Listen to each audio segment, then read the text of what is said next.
Hello, beauties. I am so excited to share the following episode with you. This is actually a recycle that we're sharing from a live that was on Instagram last year in 2021 that we're sharing here as a sacred beauty talk because it is too good not to spread this message around. That all said, this episode is bomb. There are so many nuggets. I can't wait to read your comments. Ask any questions. Please like, share, and comment so that YouTube knows that you like this and you like us and we love you. Have a blessed day. Okay, hi. I am hoping to get to share with you the lovely Madison Tormey. She has such a wealth of information to share. She is a plethora of information with food and wellness. I'm calling her a food, fitness, and life enthusiast. Looks like she's joining me now. She is a licensed dietitian and nutritionist, a CrossFit trainer, and a yoga instructor. So, already started. Hello. Okay, it's nice to see your pretty face. It's nice to see yours. You're glowing. Okay. Oh, speaking of glowing, I have on this beautiful makeup. My rep is on the live with us right now. I was just trying Oh, some new yeah? makeup. Of course, it's all natural. Mm-hmm. I'll tell you more about it later. It looks I'd it like to looks introduce beautiful. you. Thank you. So, Madison, Mm-hmm. you are such a plethora of information. You're such a light being. Your glow is not just on the surface of your skin, it goes all the way through. I appreciate you, and you're just such a blessing to this planet, and that I get to have you here. I think that what you bring, the knowledge and the simplifying of the food prep and the understanding is Mm-hmm. so helpful Mm-hmm. because I feel like a lot of people are confused with what it means to eat well. I was starting to explain how, our skin is the largest organ of our body, and it's often Mm-hmm. overlooked that, what we are doing inside with our other organs is reflected on our skin, and that actually is what helps keep our skin immunity high and to protect us from outside invaders, whether it be pollution, extreme weather Mm-hmm. conditions, you name it, right? So Mm-hmm. Yeah, that's why I wanted to it's invite all you so on. So I'm going to connected. introduce you to those who don't yet know you. So Madison, Tormey, welcome. Hi, thank you so much for having me, Lisa. I'm super happy to be here. As you said earlier, I am also a registered and licensed dietitian, yoga instructor, and personal trainer. So I like to incorporate all of them as I know that they're all very interconnected. But tonight we are specifically talking about skin and how it can be so enhanced by nutrition as well as hydration. Yeah, and what you said Um, is true too, though. Like fitness is a key component, though. So yeah. So bring in whatever nuggets you want to. yeah, no, absolutely. It's also related, but we'll make sure we deliver some solid points about tonight's topic, and then, like you said, it can kind of take us anywhere. But yes, regarding nutrition, as you said, it can be very confusing. There's so much information out there. There's so many different, regimens that you can follow. And a lot of times it's promising you this certain goal, right? This certain aesthetic. And Yeah. I really like to simplify things, as you had said, in a way that really makes sense and rings true to your soul and to your being. And that is that food that comes from the ground, right? That comes from our planet Earth is designed so perfectly to nourish and hydrate and heal and just absolutely just invigorate the body. So my idea is to not only educate, but also give individuals the simple tools to apply this wonderful life-changing knowledge, such as we talked about before, like chopping up vegetables, right? Or where you can go to get the freshest produce, or maybe just kind of the rundown on how to clean out your pantry and really just have staple, beautiful, dried, nourishing goods that you can add to all of your fresh produce to kind of, bulk it up and allow you to feel energized and satisfied in your meals. It's not about feeling restricted or feeling like, why am I doing this? Or I'm still hungry, or this doesn't seem very healthy. Why am I only eating X or something like that? Mm-hmm. I think Yeah. some people forget that food is medicine, Mm. right? Like we're so used to being this like gluttonous culture, like just indulging in so much, and it's become, common. Like, we're a lot of us are coffee addicts or wine addicts, like it's become Mm-hmm. normalized that, people will have a glass or two of wine every single Mm-hmm. day. And Mm-hmm. that's not actually the best. I mean, no judgment here, but what I'm saying is, wine from sugar is one of the hardest sugars for our body Right, right, right, right, to right. process. And I think that we forget, like, how do we want to feel? Then what are we putting in our body, right? Yeah, yeah, totally. And we just have this, sometimes we don't realize it, myself included, we just have these sort of like comforts and attachments to, different foods and beverages. And it's not about, all or nothing. It is about checking in with yourself and saying, hey, does this serve me, every single night? Like, how do I feel during? How do I feel after? There's this kind of misconception that alcohol, now that you just mentioned that, we'll go on that spin, Yeah. helps you sleep. And, there's research that it actually really decreases the quality of your sleep. So it may help you pass out, right? But are you staying asleep, or, do you feel rested when you wake? No. So, Right. yeah, that's just kind of one example. And again, it's not about, judgment or being completely, alcohol free or by any means, but, No.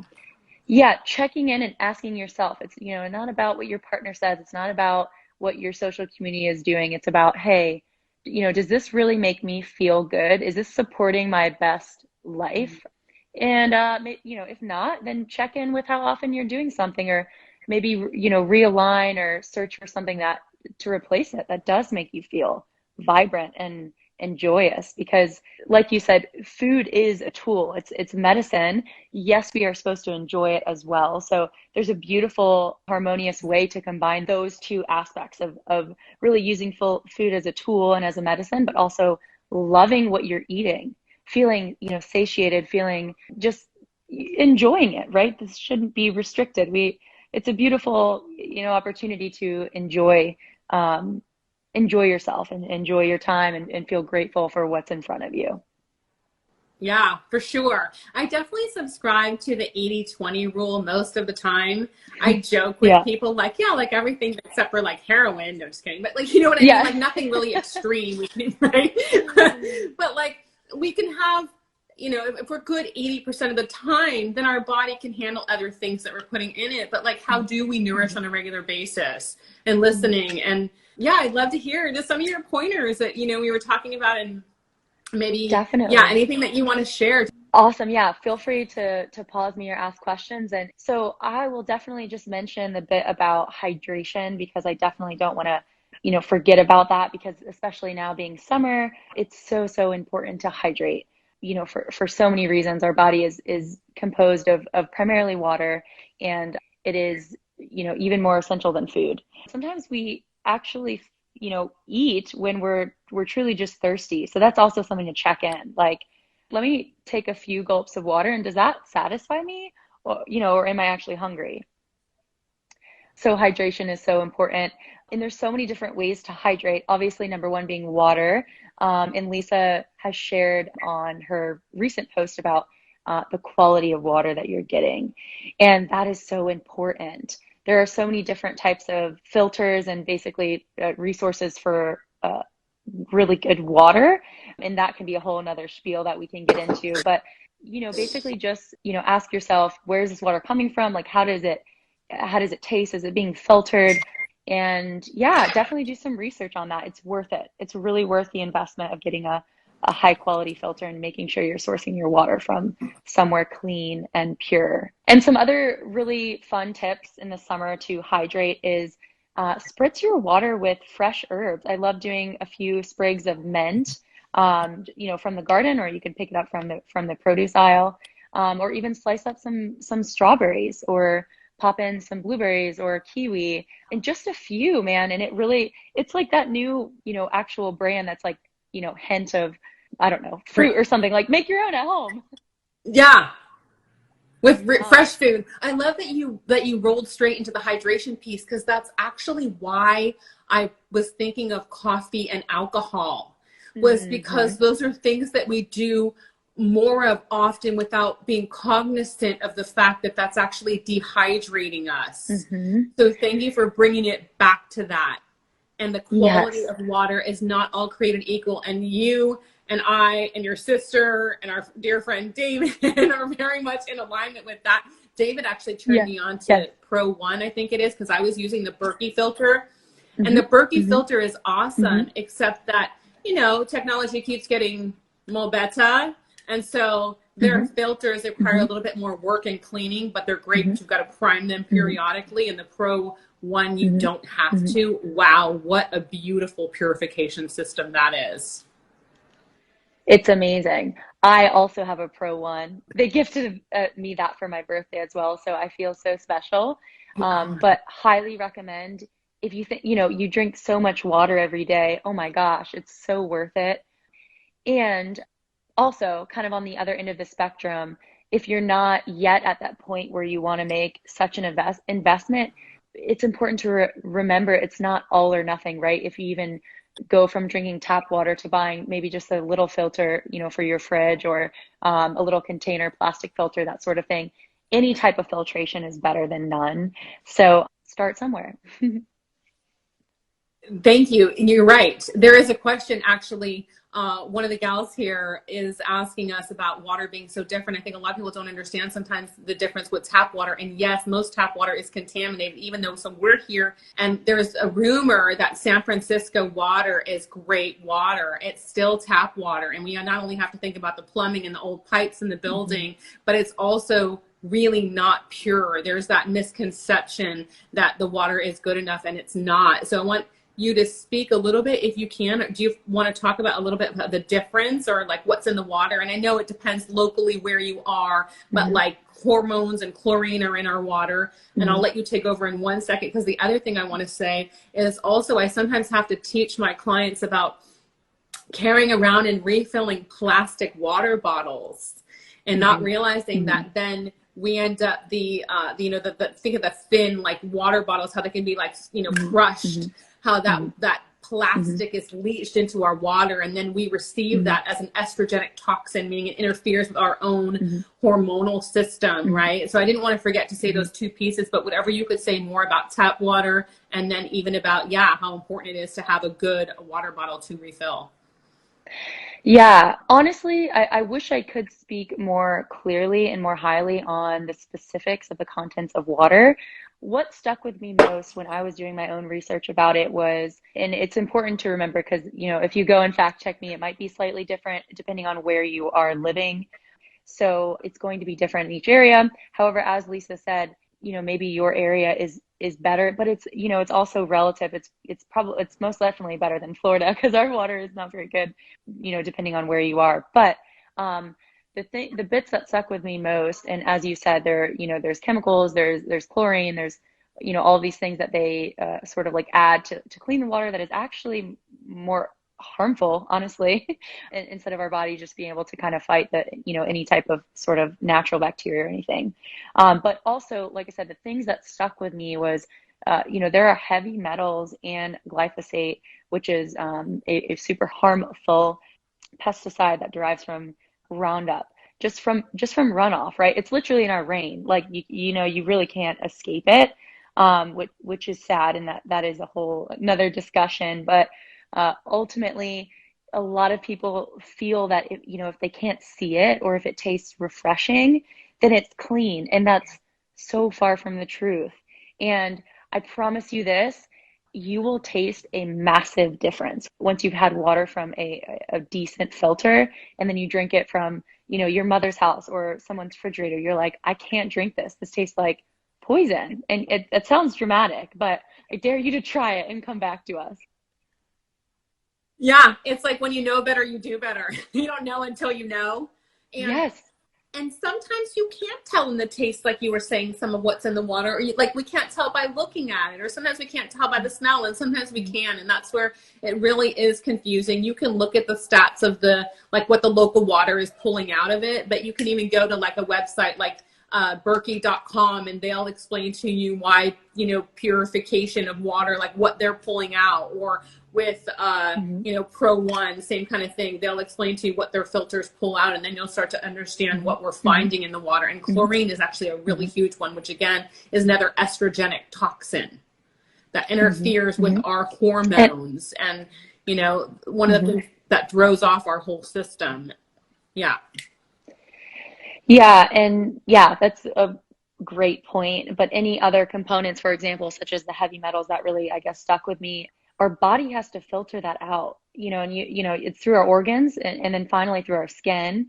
And, you know, that can show up as so many different things. And you're like, what's wrong with me, right? I'm eating super clean. It's like, we don't really, you know, we drink so much up if we're, you know, getting our water from a poor source.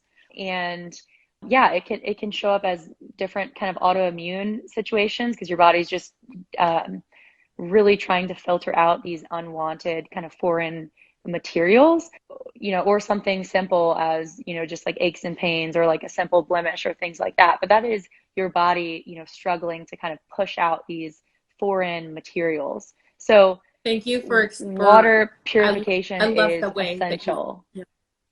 I love the way that you just explained how these ailments can show up in our body because of that. And the same reason why we want to eat organic, pure food that has been grown in pure soil, that has been hydrated with clean water, right? And I always say my biggest thing about food, and like just simple tips like this, buy from individuals who care about you, right? There's so many, you know, massive companies making these food products, or even, you know, farmers making this produce. And I'm not saying they're bad people. That's not what I'm saying. But their number one priority is a lot of times not your health. And it shows up. I mean, it really shows up. So even if it's a, you know, a little bit more pricey, if it's something that you know, you can do, it's so worth it, because the more we support people who care about us, the more options we'll have for a food that's beautiful and made from people who care. It's like this awesome, like we have, you know, the power, and we're voting and we're supporting every time you make a purchase. So whatever you're investing in, what are you trying to kind of bring, you know, elevate and support and make more of? Ask yourself that. I love that, Madison. That's so important. That's why it is nice to shop local and to go to the farmer's market to get your food, because you'll start to see, and then, you know, you'll know someone there who'll be like, oh my God, you have to try this right now, right? Like getting it the freshest and the, you know, the seasonal food, right? Yeah, and that, I love that, because another thing that I love to talk about is connection, and how conveniences such as, you know, already prepared food, or whatever, you know, freezer stuff, or, you know, maybe going out to eat, we've completely lost the opportunity to be connected with our food. And that's what brings gratitude. And that's what brings mindfulness about, okay, who prepared this, and what, you know, what type of ingredients, even if it's like, okay, I'm getting some vegetables. Well, guess what? They could use MSG, or, you know, saturated, you know, processed oils, or, you know, whatever it is that people use, you know, that when you buy something and you don't prepare it yourself. And a lot of us don't maybe love to cook or to chop or whatever, but it's worth it, because we all have to eat, and it's an opportunity to elevate the way you feel, the way you think, the way you sleep, the way you play, and you know, perform if you're an athlete. So it's really a special opportunity that we really cut ourselves short when we, you know, go out all the time, or you know, skip the opportunity to learn to prepare something for ourselves. I love what you're saying. I find that chopping and preparing my food, I feel like I'm gardening. Like I feel like I feel my connection to the earth. Like it feeds me. It brings me great joy and like such a grounding, as well as that appreciation and connection, like you were saying, with the food. And I love that you brought in how that connection piece brings us gratitude and brings us joy, right? And you know what it made me think of? Like how when food is prepared with love, how you feel that, like you can feel that come through, right? And it made me think of that movie. Remember when that woman was crying? What was that movie where she was like crying into the food? I'll think of it in a moment, hopefully. Oh, please and then do. Everyone, you know what I'm saying? And then everyone at the wedding started crying. It was like, because and the point is that our emotions can come through our food. So being super intentional about nourishing ourselves too is a part of it. Or like being in gratitude, high vibration, being in love, right? Like when we prepare food for friends, like the way our friend David likes to prepare food, like it's such a joy for him to do it that you are eating love. Oh my gosh. It's so true. And it's so hard to, fathom if it's a new concept for people because it's not tangible, right? We don't have proof that there's like, oh, I found love. Like it's not, it's not tangible, but it's so real. It's so real. And you wouldn't know unless you tried, and you have to try it with an open mind as well, right? Because we all know that our mind is so connected to our body and how it responds to things. I mean, directly, like a physiological response, hormone production, like, and that's just how we feel. Immediate kind of transmission of that. So it's so real, and it's a beautiful opportunity.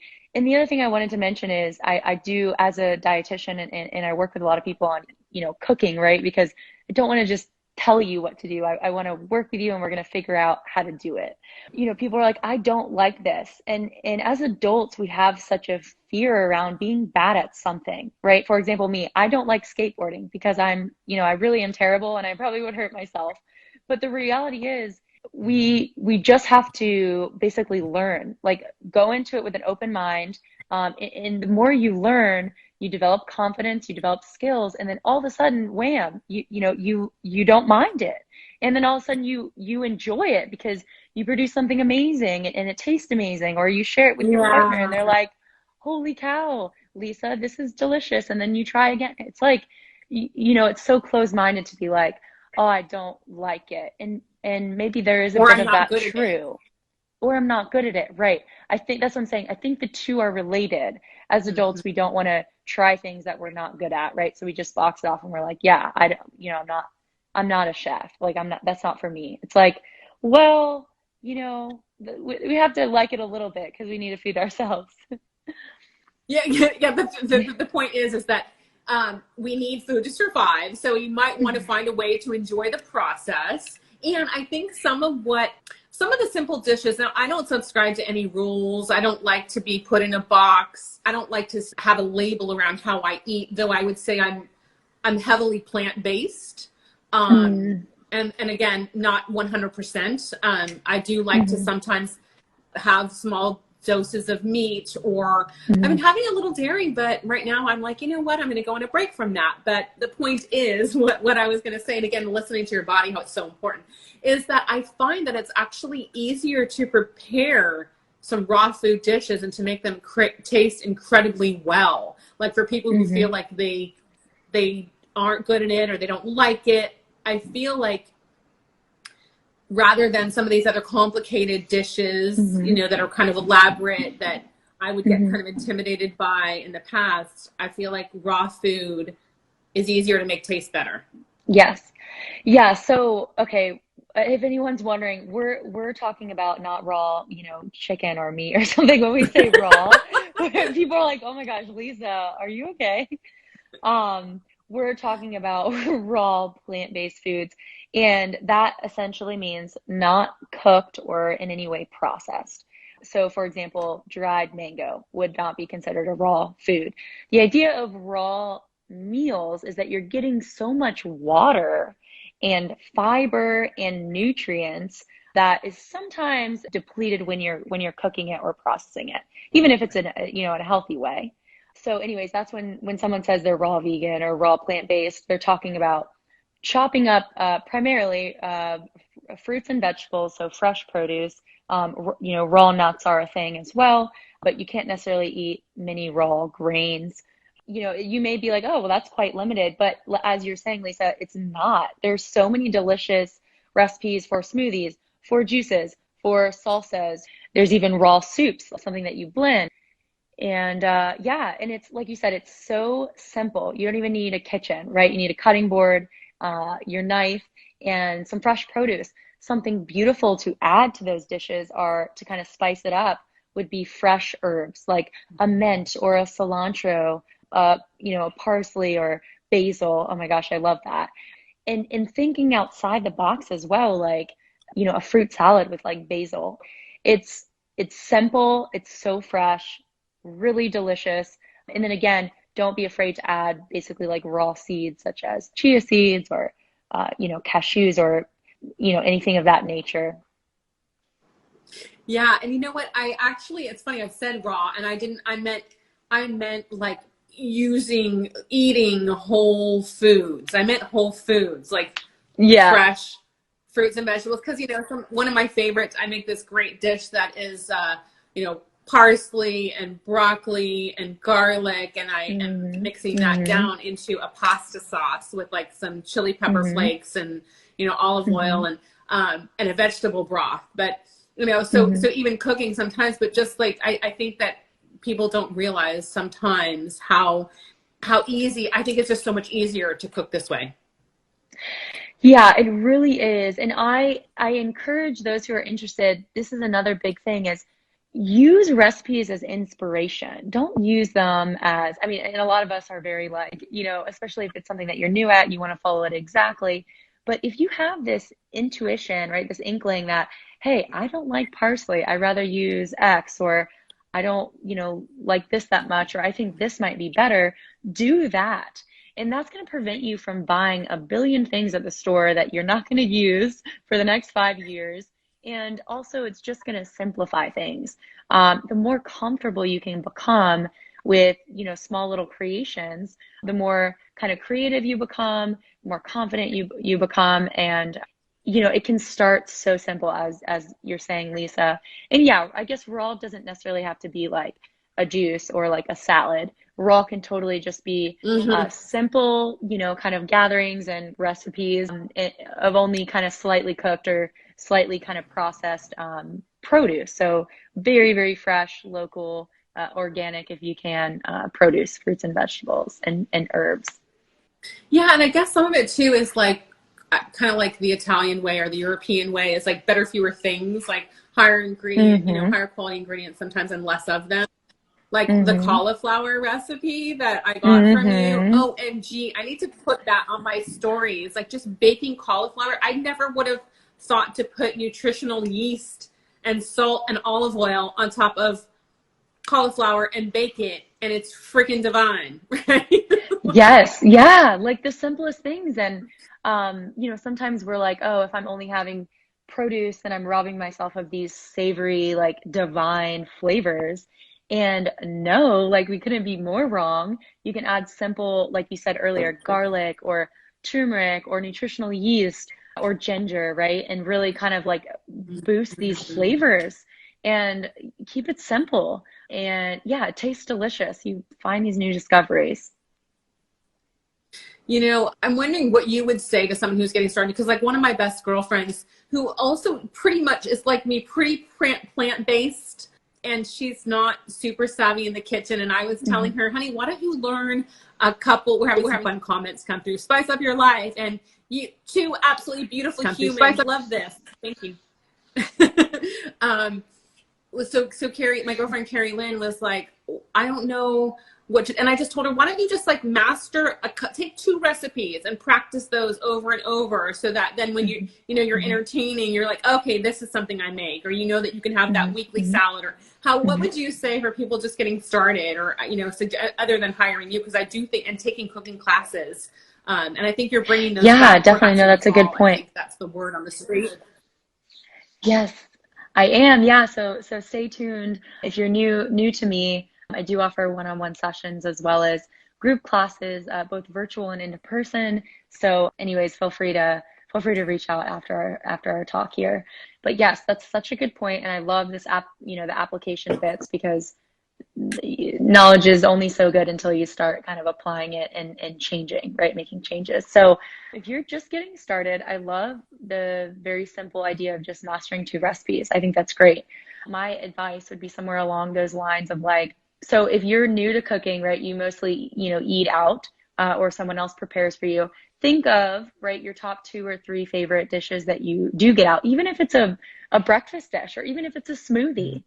Again, it doesn't have to be like maybe your girlfriend was like, oh man, 2 recipes and she went out. And to me, recipes can be so like overwhelming and sort of like irrelevant. Like, I don't want, this main ingredient sounds good, but I don't want these 5 things that they put in the dressing. And then it's like, great, so now what am I going to do? So recipes, look up simple recipes and don't be afraid to slightly tweak them. Leave a few things out that you don't think you love, or you don't have in your pantry, because it's not about spending, the most money on things you don't think you're going to like.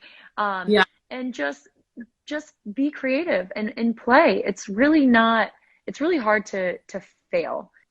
So, I would say consider your favorite 2 or 3 meals. Look up maybe 2 or 3 different variations of those recipes, and then simplify it. Try it out, and you'll surprise yourself. I love that you brought up that it could be something as simple as making a good smoothie and making it different. And sometimes we learn from our friends. Yeah. Your beautiful sis, your big sis, who's like my adopted little sister. Yeah. Yeah. When she was staying with me, she made me smoothie bowls. I hadn't made smoothie bowls at home. And so she added some different things and just like spiced it up. Like whoever was saying on here, spice up your life. Like she added, and then I was like, oh yeah, well I have these great toppings like coconut flakes and, and she even like, I think at one point she even added a little bit of chocolate or, because it's like, once in a while, like, right, if you're eating so freaking pure and clean, yeah, we can have a little chocolate here too sometimes, or like, right. Just getting creative with, then the different nuts that you put on top. And that just made it so much more fun to have a smoothie in a bowl. Yes. Yes. Oh my gosh. And a lot of people love those and feel that it's so hard and they could never make it at home. But it's not. It's, likely you have, like you said, you already have some really great toppings. Maybe you already have some frozen fruits, but vegetables, you can really hide, like we need to hide, but you could really kind of mask vegetables in a smoothie. And it's another way to get, those super nourishing veggies in throughout your day. And yeah, it's so simple. So don't be intimidated by it. Look up a few different variations of a smoothie bowl recipe and be like, okay, I think I can bring these together and I'm going to give it a go. And you absolutely will surprise yourself. And from there, we'll just, stem some more curiosity, or maybe you stick with that one and that's your go-to smoothie bowl for the rest of the month until you hate it. That happens sometimes. That's okay. I love that you said that you can hide vegetables, because as a parent, sometimes you do have to hide that. So there's that, or like someone, I feel like women in general, the feminine, bring, usually holds the nourishment piece for the family, just like it's our innate kind of quality that the feminine brings. And so sometimes we do that for our men in general, like have to sneak in something that, right? So there could be a good time that we do have to hide veggies. And can you give examples of like quantities or like what to put in, like spinach or kale? Totally. Like what do you like to add in? And is there something that you want to counterbalance it with? Like I remember Nicole putting pineapple in a smoothie, and I hadn't really done that. And I understand there's detox properties, and then like what veggies, just curious. Yeah, so I'll just mark on the pineapple really quickly. So pineapple and papaya and mango. Those 3 fruits, and there actually are quite a few others, and actually most fruits and vegetables have a lot of digestive enzymes, which is beautiful, which is another reason why we should eat whole foods. But specifically pineapple, papaya, and mango have lots of digestive enzymes. Some people may even take the supplement called bromelain, which is found in pineapple. And anyways, adding those to your smoothies can basically, it's essentially a very gentle, natural laxative, and it really promotes digestion. So that's a beautiful thing if you ever want to add pineapple, papaya, and mango. Maybe not all together unless you're really feeling a cleanse, but unless you really need to poo. Right? And so my biggest rule always, whether it's a smoothie or whether you're making a soup, less is more. And you can always add more. but you can't necessarily take it away once you've added it. So that being said, I would start by making your your smoothie recipe, which to me, I usually just use a handful, right? No one really loves to measure out in, cups or anything like that. So I'll do, and depending as well as like if this is a mural placement smoothie, like I'm really kind of bulking it up, or I'm making kind of a smaller serving size as just like a refreshment, get some extra electrolytes and maybe like a bit of a snack. So portion wise, that's just going to vary depending on, how you're feeling. Yes, so back to the veggie bit. Veggies that are good in smoothies, I love greens. Greens are awesome. Spinach is the best one. It blends definitely better than kale. And also you can use frozen veggies. It's more affordable and you can get it organic and they last very, very long, right? So highly recommend that. Spinach or kale is great. Another one, a few others that you maybe didn't think of are cauliflower, blends really nicely. Broccoli blends fine, but I'd say sort of like kale, it sometimes has a little bit more of a roughage, but cauliflower not at all, which is awesome. Avocado, sweet potato without the skin. Obviously, it has to be baked or steamed before. But truly, I mean, you can get wild and you really can't taste it. You could do carrots, you could do celery, cucumber. Those are the few off the top of my head, but you truly can't taste it. I love it. And it is a good reminder that to have some of the frozen veggies like kind of ready to go in your freezer so that when you don't have the fresh food in the house, that you've got that ready to go. And reminder, I really started paying attention and planning to freeze as I was like, this is wilting. It's time to transition this. Like I started freezing, any of my veggies like spinach or, whatever that I could use in a smoothie, as well as, the fruit, remembering, whether it's bananas or even, berries. Okay, it's time to get this in the freezer so I wasn't wasting it, right? I love that reminder because, we don't want to be wasteful. We don't want to be wasteful at all with food or, our own resources, money wise, and it does blend just fine. So you can absolutely freeze your greens and you can totally freeze your fruits as well. For example, berries, they don't last as long, refrigerated. So definitely don't let those go bad. Don't let those get moldy once you see them getting super ripe. Go ahead and chop the green off or keep the green. Why not? We eat other greens. And throw them in the freezer. And great for smoothies. Your greens will be great for a stir fry or a soup. And you'll feel so creative and good when you use everything you have and not feel you have to go buy more or throw everything away or I love that idea. Yeah, Lisa. I just someone else had mentioned to me, thank you, that that you can use the yams in a smoothie, which I've not yet done, but I did go ahead, like it's time to cook those, put it in the freezer, but I didn't take the skin off. So thank you for pointing that out, because next time I'll do that piece in advance.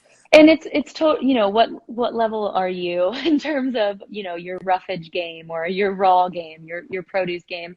I personally have trained my taste buds for quite some time, and I love roughage and this earthy taste. I feel very nourished and very connected, and I feel, it just feels right. It feels like I'm eating real food. So I personally wouldn't take the skin, but, just a recommendation for maybe somebody who's trying it first. Okay, that's great. I love that you pointed out the difference. And then I have a book that I love, the Vegan Reset. I've gotten some great recipes from, and I love that one that you use. So is it something Earth? Yes, it's called the Earth Diet. I just put it into the comments. If anybody wants, I love that book. I have a few other raw books or even just like more plant-based books. I love that book because it's so simple. It really highlights what we were saying earlier. And which is not only kind of easier on our digestive system because it's only breaking down, a few things, but it's not intimidating. You don't feel like, oh, great, I love this recipe, but now I have to go to the store and it's 8:00. Right. I could seriously talk to you forever. Same. I think we're gonna have to host a class together or something, like maybe, yeah, where you help teach some of my people some recipes through Zoom or something. And I can't wait until yours come back, and I'll definitely have your information is in your link tree on your bio. Is that right, for people to contact you? Yes, everything is there. And Okay. don't hesitate to reach out if you have any specific questions. Thank you, Beauty. You are such a love. I love what you're doing. And wow, you're so young to be so bright and so conscious and aware at this age. And it's such an inspiration. Yeah. Thanks for what you're bringing, That means woman. so much. And you are an inspiration. Thank you all for joining us. And Lisa, I can't wait to talk to you again very soon. Yeah, sounds good. Thank you, everyone. I hope you enjoyed this. Okay. Ciao. Good night.